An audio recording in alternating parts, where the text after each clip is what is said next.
Anong problema mo, Iha? At nagkakaganyan ka?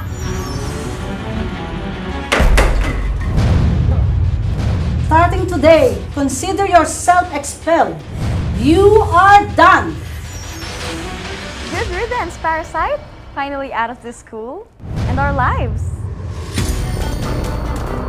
Bakit yung babaeng yun ang kinakampihan mo? Because I am cleaning up your mess! My mess? Or because she is also your mess? Zeph will never be my sister. Make sure you keep your mouth shut about it. Dahil hindi pa niya dapat malaman ang lahat. Because if you don't, everything that you enjoy, I will take from you.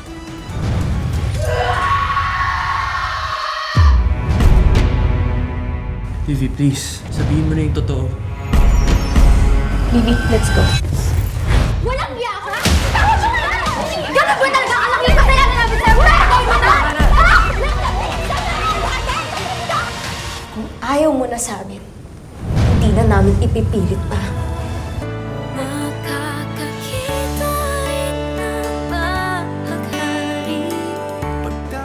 Josh, pwede ba ako humingi ng favor sa'yo?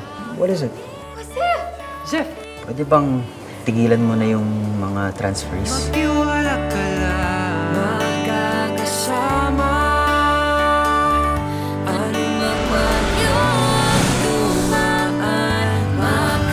I think it would be a great idea if Seth moves in with us. No.